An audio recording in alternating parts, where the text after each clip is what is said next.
Hi hello అందరూ నమస్కారం అండి. Welcome back to Balaji tech hub. So మనం ప్రీవియస్ వీడియోలో సమ్మరీ ఆఫ్ ఫ్యూచర్స్ గురించి క్లియర్గా నేర్చుకున్నాం కదా. సో ఈ వీడియోలో వచ్చేసి మనం applications of C programming language గురించి నేర్చుకోబోతున్నాం. ఓకే అండి, ముందుగా మనం టాపిక్లో వెళ్ళే ముందు మనం కొన్ని రియల్ లైఫ్ ఎగ్జాంపుల్తో దీన్ని అర్థం చేసుకుందాం. తర్వాత మనం టెక్నికల్ పాయింట్స్తో క్లియర్గా ఇంకా బాగా అర్థం చేసుకుందాం. ఓకే అండి, ముందుగా మనం applications of real life devices దాన్ని అర్థం చేసుకుందాం. ఇక్కడ నేను pen, TV, mobile, fridge, washing machine, microwave oven ఇలా కొన్ని డివైజెస్ పేర్లు రాశా. సో ఇక్కడ అప్లికేషన్ అంటే ఏంటి ముందుగా? ఓకే, అప్లికేషన్ అంటే సింపుల్గా చెప్పాలంటే మనం ఆ డివైజెస్ని ఎక్కడ యూజ్ చేస్తాము అని చెప్పేదాన్ని మనం అప్లికేషన్ అని అంటున్నాం. ఓకే అండి, సో ఇక్కడ ఒక ఎగ్జాంపుల్ తీసుకుంటే పెన్ను. సో మామూలుగా పెన్ అనే దాన్ని ఎందుకు యూజ్ చేస్తాం? ఓకే, సో పెన్ అనే దాన్ని మనం రాయడానికి యూజ్ చేస్తాం కదా. అలాగే టీవీ అనే దాన్ని మనం ఎందుకు యూజ్ చేస్తాం? టీవీని కూడా మనం ఏదైనా మూవీస్ కానీ ఏదైనా సీరియల్స్, ఎన్ని వీడియోస్, ఓకే, ఈ మధ్య కొన్ని టీవీల్లో మనం యూట్యూబ్ కూడా ఆన్ చేసుకొని కొన్ని యూట్యూబ్ వీడియోస్ పెట్టుకొని చూడడానికి యూజ్ చేస్తాం కదా. అలాగే మొబైల్ని ఎందుకు యూజ్ చేస్తాం? మనం కాలింగ్ పర్పస్కి. సో మొబైల్లో కొన్ని యాప్స్ యూజ్ చేసుకోవడానికి మనం యూజ్ చేస్తాం. తర్వాత ఫ్రిడ్జ్ కూడా మనం ఎందుకు యూజ్ చేస్తాం? మనం తెచ్చిన ఏదైనా ఫ్రెష్ ఐటమ్స్ని ఫ్రిడ్జ్లో పెట్టుకుంటే బాగా ఫ్రెష్గా ఉంటాయని కూలింగ్ పర్పస్ కోసం మనం పెట్టుకుంటాం. అలాగే వాషింగ్ మిషన్, బట్టలు వాష్ చేసుకోవడానికి. తర్వాత మైక్రో ఓవెన్, మనం ఏదైనా ఫుడ్ని హీట్ చేసుకొని మనం సర్వ్ చేసుకోవడానికి. సో ఇక్కడ మనం ఏం చెప్తున్నామంటే applications of real life devices అంటే ప్రతి ఒక్క డివైజెస్కి ఒక అప్లికేషన్ అనేది ఉంటుంది. అంటే ప్రతి ఒక్క డివైజెస్ అనేది మనం ఎక్కడ యూజ్ చేస్తాం, ఎందుకు యూజ్ చేస్తాం అనే కాన్సెప్ట్ అనేది ఉంటుంది. అంటే ఇక్కడ మీరు ఒక పాయింట్ యూజ్ చేస్తే యూసేజ్. ఓకే, సో మనం ఇక్కడ మాట్లాడబోయే టాపిక్ ఏంటంటే యూసేజ్ ఆఫ్ డివైజెస్. ఓకే, ప్రస్తుతానికి విత్ రియల్ లైఫ్ డివైజెస్తో. సో ఈ డివైస్ని మనం ఎందుకు యూజ్ చేస్తాం, ఎక్కడ యూజ్ చేస్తాం. ఓకే, అలాగే టీవీని కూడా ఎందుకు యూజ్ చేస్తాం? Mobile, fridge, washing machine, microwave. So ప్రతి ఒక్క డివైజెస్కి ఒక అప్లికేషన్ అనేది ఉంటుంది కదా. అలాగే సి లాంగ్వేజ్ కూడా కొన్ని అప్లికేషన్స్ అనేది ఉన్నాయి. ఓకే, ఆ అప్లికేషన్స్ ఏంటి అని అంటే ఇక్కడ నేను 5 పాయింట్స్ రాసా, ఇక్కడ రిమైనింగ్ 5 పాయింట్స్ రాసా. మొత్తం 10 అప్లికేషన్స్ ఉన్నాయి సి లాంగ్వేజ్లో. ఓకే, అంటే మనం ఏం చెప్తున్నాం అంటే ఇక్కడ ఎలాగైతే ఈ డివైజెస్ని ఎక్కడ యూజ్ చేస్తామని మాట్లాడుకున్నామో అలాగే ఈ సి లాంగ్వేజ్ని మనం ఎక్కడ యూజ్ చేయబోతున్నాం అని చెప్పేదే applications of C language. Okay, ఇక్కడ ఇంకొక పాయింట్ అబ్జర్వ్ చేస్తే ప్రతి డివైస్ అనేది ఒక్కొక్క స్పెసిఫిక్ పనిని చేస్తుంది కదా. అదే నేను ఇక్కడ ఒక టెక్నికల్ స్టేట్మెంట్లో రాసా. ఏమంటున్నా అంటే application is the practical use of a system or program to perform a specific task. ఇక్కడ ఏమంటున్నాం? సిస్టమ్స్ లేదా ప్రోగ్రామ్. మనం ఇక్కడ ఏమనుకున్నాం? అన్ని సిస్టమ్స్ అంటే డివైజెస్. ఈ డివైజెస్ అనేది ఒక స్పెసిఫిక్ టాస్క్ని చేస్తుంది కదా. అలాగే ఇప్పుడు మనం ప్రోగ్రామ్ పాయింట్ ఆఫ్ వ్యూలో మాట్లాడితే సి లాంగ్వేజ్. ఓకే అండి, ఇక్కడ ఎలా అయితే మనం డివైజెస్ అంటున్నాం, ఇప్పుడు ప్రోగ్రామ్ పాయింట్ ఆఫ్ వ్యూలో మాట్లాడుతున్నాం. అదే అంటున్నాం system or program to perform a specific task. Okay, so ఇక్కడ మీరు ఈ పాయింట్ క్లియర్గా అర్థం చేయాలి. Usage of system or program. Okay, ఆ డివైజెస్ని మనం ఎక్కడ యూజ్ చేస్తున్నాం. ఓకే, అదే మనం ప్రోగ్రామింగ్ పాయింట్ ఆఫ్ వ్యూలో మాట్లాడితే ఆ సి ప్రోగ్రామింగ్ లాంగ్వేజ్ని మనం ఎక్కడ యూజ్ చేయబోతున్నాం అని చెప్పేదే applications of C language. Okay అండి, సో మనం ఇప్పుడు ఈ 5 పాయింట్స్ని మనం క్లియర్గా విత్ రియల్ లైఫ్ ఎగ్జాంపుల్తో ఒక్కొక్కటి అర్థం చేసుకుందాం. ఓకే అండి, సో మనం 10 అప్లికేషన్ చెప్పుకున్నాం కదా. సో అవుట్ ఆఫ్ 10 అప్లికేషన్లో ఫస్ట్ అప్లికేషన్ వచ్చేసి ఆపరేటింగ్ సిస్టమ్. అంటే ఈ సి లాంగ్వేజ్ అనేది ఈ ఆపరేటింగ్ సిస్టమ్ని డెవలప్ చేయడానికి యూజ్ చేస్తారు. ఓకే, ఆపరేటింగ్ సిస్టమ్ అంటే బేసిక్గా అదేమేం చేస్తుందంటే ప్రాసెస్ మేనేజ్మెంట్. అంటే సపోజ్ మనం మల్టిపుల్ అప్లికేషన్స్ని ఓపెన్ చేసినప్పుడు దాని అన్నింటినీ కంప్లీట్గా ప్రాసెస్ చేసి నీట్గా హ్యాండిల్ చేస్తుంది అనమాట. సపోజ్ మనం యూట్యూబ్ కానీ క్రోమ్ కానీ ఎట్సెట్రా అప్లికేషన్ని మనం ప్యారల్గా ఓపెన్ చేసినప్పుడు దాన్ని కంప్లీట్గా ప్రాసెస్ చేసి టేక్ కేర్ చేసుకుంటుంది. ఓకే, మెమరీ మేనేజ్మెంట్ అంటే మనం ప్రోగ్రామ్ రాశాక మనం ఎగ్జిక్యూట్ చేసేటప్పుడు సమ్ మెమరీ అనేది అలొకేట్ చేసుకోవాలి కదా. సో అవన్నీ ర్యామ్లో అనేది స్టోర్ చేసుకుంటుంది. సో ఆ మెమరీని కంప్లీట్గా చేస్తుంది అనమాట.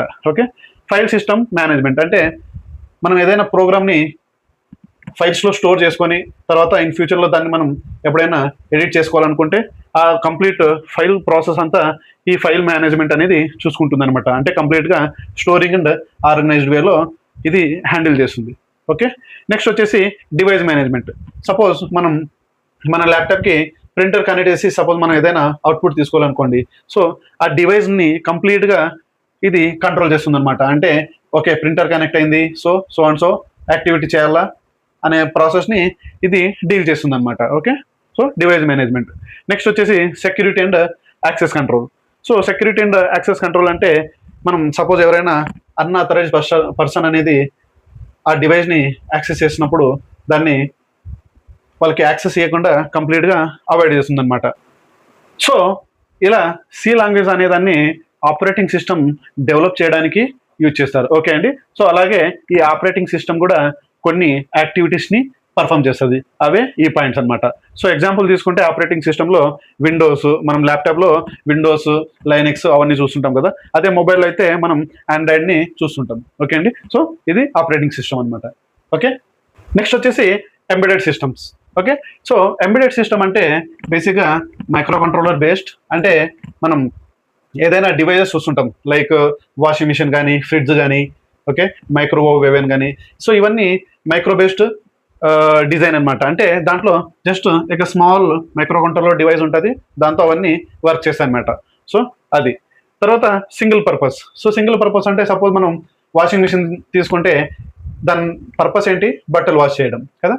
సో అదే అనమాట. సపోజ్ ఇంకొక ఎగ్జాంపుల్ తీసుకుంటే మైక్రోవేవ్ ఏం చేస్తుంది, హీటింగ్ ద ఫుడ్ అనమాట. ఓకే, ఫ్రిడ్జ్ వచ్చేసి కూలింగ్ ద ఐటమ్స్. సో అవన్నీ అనమాట సింగిల్ పర్పస్ యాక్టివిటీస్ని చేస్తుంది. రియల్ టైం ఆపరేషన్ అంటే విత్ ఇన్ ద టైంలో అది రెస్పాన్స్ ఇవ్వడం అనమాట. ఓకే, సపోజ్ మనం కార్ బ్రేక్ వేస్తాం.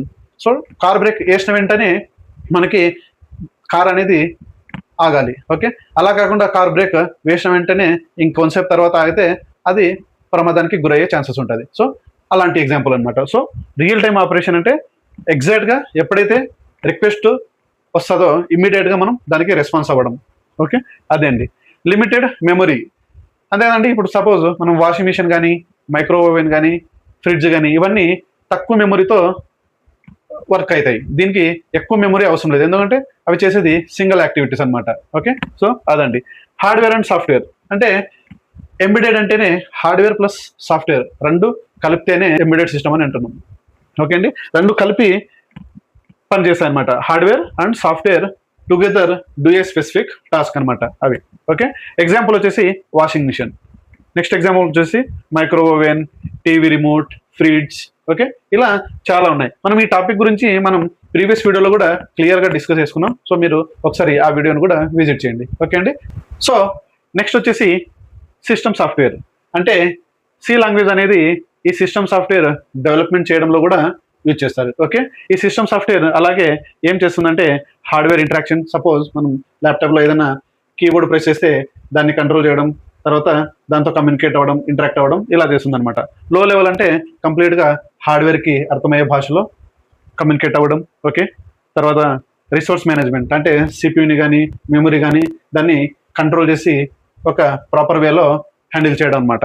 ఓకే, ప్లాట్ఫామ్ డిపెండెన్సీ అంటే ఏదైనా స్పెసిఫిక్ అప్లికేషన్ కోసం మనం సాఫ్ట్వేర్ని డిజైన్ చేయడం. ఓకే, బ్యాక్గ్రౌండ్ ఆపరేషన్ అంటే సపోజ్ మన బ్యాక్గ్రౌండ్లో యాంటీవైరస్ అనేది రన్ అవుతుంది కదా. సో అలా యాంటీవైరస్ని డెవలప్ చేయడానికి కూడా మనం ఈ సిస్టమ్ సాఫ్ట్వేర్ని యూజ్ చేస్తాం అనమాట.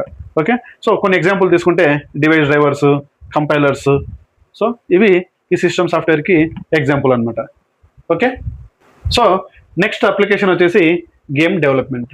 అంటే ఈ సి లాంగ్వేజ్ని గేమ్ డెవలప్మెంట్ చేయడంలో కూడా యూజ్ చేస్తారు. ఓకే, సో ఇక్కడ కొన్ని పాయింట్స్ రాశాయి. సో అవేమంటే గ్రాఫిక్ రెండరింగ్. అంతే కదండి, మనం ఏదైనా గేమింగ్ అప్లికేషన్ డౌన్లోడ్ చేసి గేమ్ ఆడుతున్నప్పుడు మనం చాలా గ్రాఫిక్స్, విజువల్స్ అన్నీ చూస్తాం కదా. సో అదంతా ఇక్కడ టేక్ కేర్ చేస్తుంది. నెక్స్ట్ వచ్చేసి గేమ్ లాజిక్. సో గేమ్లో కొన్ని రూల్స్ అనేవి ఉంటాయి కదా, ఆ రూల్స్ని మనం పాటించినప్పుడే మనకి కొన్ని పాయింట్స్ అనేది జరుగుతుంది. ఓకే, సో అదే అనమాట. Real time processing. So game ఆడేటప్పుడు మనకి ఇమీడియట్గా రెస్పాన్స్ అనేది రావాలా కదా. సో ఆ రెస్పాన్స్ని హ్యాండిల్ చేసేదే real time processing. Memory optimization, so మనం తక్కువ మెమరీతో ఎఫిషియెంట్గా వర్క్ అవ్వాలన్నమాట. సో దాన్ని ఇది టేక్ కేర్ చేస్తుంది. ఇన్పుట్ హ్యాండ్లింగ్, సో అంతే కదండి, మనం గేమ్ ఆడేటప్పుడు యూజర్ అనేది ఇన్పుట్స్ ఇస్తూ ఉంటాడు. సో ఆ ఇన్పుట్ని అంతా టేక్ కేర్ చేసేదే ఇన్పుట్ హ్యాండ్లింగ్. సో ఇక్కడ మనం కొన్ని ఎగ్జాంపుల్ కూడా రాసాం. స్నేక్ గేమ్, సో మనం చాలామంది చిన్న చిన్న మొబైల్లో స్నేక్ గేమ్స్ ఆడే ఉంటాం. సో అది car racing, 2D games. So ఇదంతా ఈ గేమ్ డెవలప్మెంట్ చేయడానికి మనం సి లాంగ్వేజ్ని వాడతాం. ఓకే అండి. సో నెక్స్ట్ అప్లికేషన్ వచ్చేసి డేటాబేస్ సిస్టమ్. అంటే సి లాంగ్వేజ్ని డేటాబేస్ సిస్టమ్ డెవలప్మెంట్ చేయడంలో కూడా యూజ్ చేస్తారు. ఓకే అండి. సో ఈ డేటాబేస్ సిస్టమ్ అంటే ఇదేం చేస్తుందంటే data storage. Suppose bank example తీసుకుంటే యూజర్స్ యొక్క డీటెయిల్స్ని, ఓకే, బ్యాంక్ డీటెయిల్స్ అంతా స్టోర్ చేసుకోవడానికి మనం ఇది ఉపయోగిస్తాం. ఓకే. నెక్స్ట్ వచ్చేసి డేటా రిట్రీవల్. సపోజ్ మనం ఏటీఎం నుంచి సమ్ అమౌంట్ అనేది డ్రా చేస్తాం కదా. సో 10,000లో సమ్ 5,000 అనేది డ్రా చేసాం అనుకోండి. సో రిమైనింగ్ 5,000 అనేది ఉండాలి కదా. సో మనం అమౌంట్ తీసుకున్నాక మళ్ళీ మనం ఇమీడియట్గా మన బ్యాలెన్స్ ఎంత ఉందని చెక్ చేస్తే మన బ్యాలెన్స్ అనేది కనబడాలి. సో ఆ రిట్రీవల్ ప్రాసెస్ అంతా ఇక్కడ చూసుకుంటుంది. డేటా ఇంటిగ్రిటీ అంటే ఈ డేటా అనేది ఎలాంటి తప్పులు జరగకుండా కరెక్ట్గా మేనేజ్ చేయడం అనమాట. ఓకే అండి. సో అది కాంకరెన్సీ కంట్రోల్ అంటే మనం చాలామంది యూజర్స్ అనేది ఏటీఎంని యూజ్ చేసినా కూడా అది ప్రాపర్గా హ్యాండిల్ చేయాలన్నమాట. సో ఎలాంటి ఇబ్బంది లేకుండా. సో అది సెక్యూరిటీ, ప్రతి యూజర్స్కి లాగిన్ క్రెడెన్షియల్ అనేది ఉంటాయి కదా. సో ఆ పాస్వర్డ్ని ప్రొటెక్ట్ చేయడానికి కూడా మనం సెక్యూరిటీ అనేది వాడాలి కాబట్టి సో అది టేక్ కేర్ చేస్తాం అనమాట. సో కొన్ని ఎగ్జాంపుల్ తీసుకుంటే bank system, college records, mobile contacts. So ఇవన్నీ డేటాబేస్ సిస్టమ్స్ అనమాట. ఓకే అండి. సో అది. సో నెక్స్ట్ పాయింట్ వచ్చేసి నెట్వర్కింగ్. అంటే సి లాంగ్వేజ్ అనేది నెట్వర్కింగ్లో కూడా ఉపయోగిస్తారనమాట. ఓకే. సో నెట్వర్కింగ్లో ఏమున్నాయంటే డేటా ట్రాన్స్మిషన్. సపోజ్ మనం వాట్సాప్ ద్వారా ఏదైనా డేటాను పంపించడము, తర్వాత రిసీవ్ చేసుకుంటాం కదా. సో ఆ టీఎక్స్ ఆర్ఎక్స్ అంతా ఇది హ్యాండిల్ చేస్తుంది. ఓకే. సో ఎలా హ్యాండిల్ చేస్తుంది? సో దానికంటూ కొన్ని ప్రోటోకాల్స్ ఉంటాయి అనమాట. సో కొన్ని కమ్యూనికేషన్ ప్రోటోకాల్ ఉంటాయి, టీసీపీ, ఐపీ ఇట్లా. సో కొన్ని ప్రోటోకాల్స్ని యూజ్ చేసుకొని మనకనేది డేటాని అందిస్తుంది అనమాట. ఓకే. అలాగే మనం పంపించే డేటాని వాళ్ళకి అందిస్తుంది అనమాట. అది క్లయింట్ అండ్ సర్వర్ మోడ్. అంటే మనం ఏదైనా రిక్వెస్ట్ చేస్తే మనకి రెస్పాండ్ అనేది అవుతుంది అనమాట. అది అంతే కదండి. మనం సపోజ్ బ్రౌజర్ ఓపెన్ చేసి సమ్ ఏదైనా కావాలనుకున్నప్పుడు అది తీసుకొని దానికి తగిన ఇన్ఫర్మేషన్ అనేది మనకి ఇస్తుంది కదా. సో అదే అనమాట, మనం రిక్వెస్ట్ చేస్తున్నాం, అది రెస్పాండ్ చేస్తుంది అనమాట. అది ఎర్రర్ డిటెక్షన్. సో ఎలాంటి ఎర్రర్స్ రాకుండా టేక్ కేర్ చేయడం. సపోజ్ ఏదైనా ఎర్రర్ వస్తే దాన్ని డిటెక్ట్ చేయడం అనమాట. సో ఆ కంప్లీట్ ప్రాసెస్ ఇది చూసుకుంటుంది. Packet switching. సో మనం ఇంటర్నెట్ ద్వారా ఏదైనా డేటాని ట్రాన్స్ఫర్ చేయాలంటే అది చిన్న చిన్న భాగాలుగా పంపిస్తుంది అనమాట. ఓకే. సో అదండి. సో ఎగ్జాంపుల్ తీసుకుంటే WhatsApp, email, internet browsing. So ఇవన్నీ నెట్వర్కింగ్లో వస్తాయి అనమాట. ఓకే అండి. అది. సో నెక్స్ట్ పాయింట్ వచ్చేసి అప్లికేషన్ సాఫ్ట్వేర్. అంటే సి లాంగ్వేజ్ని అప్లికేషన్ సాఫ్ట్వేర్ డెవలప్మెంట్ చేయడంలో కూడా యూజ్ చేస్తారనమాట. సో ఈ అప్లికేషన్ సాఫ్ట్వేర్లో కొన్ని పాయింట్స్ అనేది ఉన్నాయి, అవేంటో చూద్దాం. User interface. అదేనండి, యూజర్ అనేది ఏదైనా అప్లికేషన్ని డౌన్లోడ్ చేసి, సపోజ్ గేమ్ అప్లికేషన్ని డౌన్లోడ్ చేసి సో తనకి నచ్చినట్టు ఆడుకోవచ్చు అనమాట. సో ఆ యూజర్ ఇంటర్ఫేస్ అనేది ఉంటుంది. Task specific. అంతే కదండి, స్పెసిఫిక్ టాస్క్ని పర్ఫామ్ చేయడానికి ఉపయోగిస్తాం. High level programming language. So high level programming language అంటే సో హ్యూమన్ బీయింగ్కి చాలా అండర్స్టాండబుల్ వేలో, రీడబుల్ వేలో అర్థమయ్యే భాషని చెప్పేదే high level programming language. Okay. Cross platform అంటే మనం ఏదైనా ప్రోగ్రామ్ని విండోస్లో రాసి ఇంకొక ఓఎస్లో రన్ చేసినా కూడా అక్కడ రన్ అవుతుంది అనమాట. సో అది క్రాస్ ప్లాట్ఫామ్ అనమాట. Data processing. అదేనండి, కంప్యూటర్లో కొన్ని ప్రాసెసింగ్స్ ఉన్నాయి. అంటే ఇన్పుట్ తీసుకోవడం, ప్రాసెస్ చేయడం, అవుట్పుట్ ఇవ్వడం. సో అదంతా ఇది హ్యాండిల్ చేస్తుంది అనమాట. సో కొన్ని ఎగ్జాంపుల్ వచ్చేసి నోట్ ప్యాడ్ అనేది ఒక అప్లికేషన్, మీడియా ప్లేయర్ అనేది ఇంకొక అప్లికేషన్, క్యాల్కులేటర్ అనేది ఒక అప్లికేషన్. ఓకే అండి. సో ఇదన్నమాట. ఓకే. సో నెక్స్ట్ పాయింట్ వచ్చేసి సైంటిఫిక్ అప్లికేషన్స్. అంటే సి లాంగ్వేజ్ని సైంటిఫిక్ అప్లికేషన్ డెవలప్మెంట్ చేయడంలో కూడా యూజ్ చేస్తారు. అంటే ఇక్కడ కొన్ని పాయింట్స్ ఉన్నాయి. కాంప్లెక్స్ క్యాలిక్యులేషన్స్ అంటే సపోజ్ వెదర్ క్యాలిక్యులేషన్ చేయాలనుకోండి, సో అలాంటి పెద్ద పెద్ద కాంప్లెక్స్ క్యాలిక్యులేషన్ చేయడంలో యూజ్ చేస్తాం.